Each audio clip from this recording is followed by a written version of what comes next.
All right, so question number 35. It's obviously on mechanics. It says two particles of masses 3 kilograms and 4 kilograms are connected by a light inextensible string over a smooth pulley. Take gravity to be 9.8 meters per second squared. Calculates the acceleration of the particle. So first of all, I'm going to try to attempt to draw, this diagram. And then we have two particles. All right, one of them is I'm going to put 4 kilograms here, and then the 3 kilograms here. Okay. Okay, normally, okay, and then this pulley is hinged somewhere to, to the wall or anywhere. And then normally we know that the forces are going to be, or the masses are going to be acting, downward normally. They'll be acting downwards. So the tension in the string is going to be holding the string upwards like this. Okay. Now, we are being given gravity to be 9.8 meters per second squared. So let's try and turn this masses into weight by multiplying them by 9.8, because we know that weight normally is what? Mg. Okay.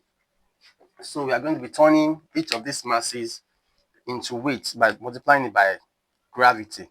Okay, so 4 times 9.8, that's going to be 39.2. Is 39.2 newtons, and then 3 times 9.8, that's 29.4 newtons.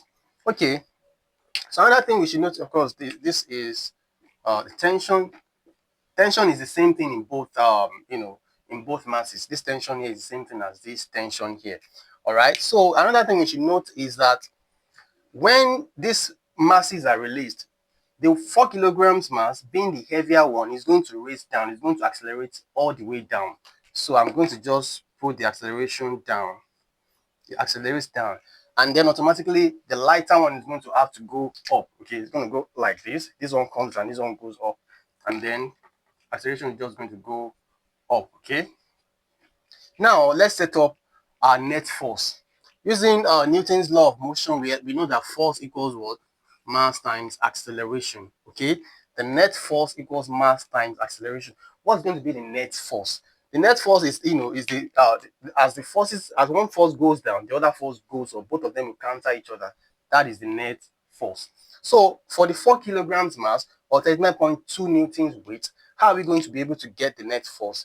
No, we know that if this one goes down, if this 4 kilograms goes down, definitely the tension is going to have to go up to counter it. Okay, so the net force is going to be what? The 39.2, okay, because it goes down, minus the tension that goes up, equals what? Mass times acceleration. Okay, you can call that equation 1. And of course, for the 3 kilograms mass, like I said the other time, it's going to go up. And if you accelerate up like this, the tension will have to go what? Have to act downward so as to what? To counter it. It's going up, the tension will have to act downward so as to counter it. So the tension is going to go downwards. That's going to be tension minus the force or the weight that goes up. That's going to be 29.4 equals what? Mass times acceleration. So that's going to be our equation 2. Okay. So now we have set up a system of simultaneous equations. Then we can be able to solve this using simultaneous equation method.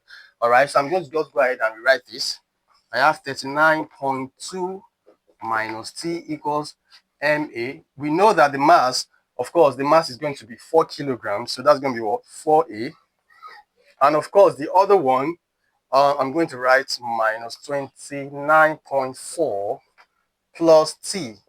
Okay, equation 2 can be written as this because I want T and T to be, at the same place. So I'm trying to change this. It's the same thing. So minus 29.4 plus T equals what? Equals the mass is going to be 3. So that's going to be 3a. Okay.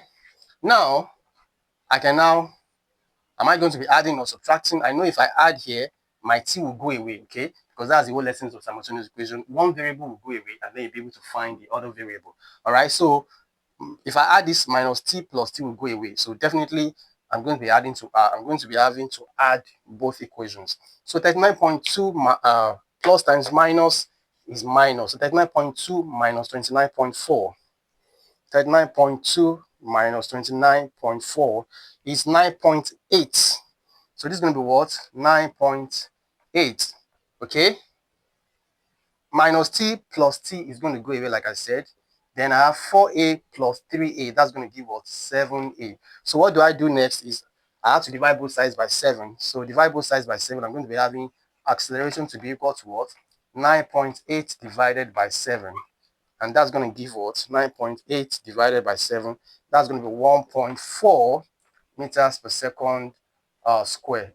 And that is going to be the acceleration of the of the forces. It's going to be the same acceleration anyway, all right, and it's going to be the same tension as well. So see you in the question number 36.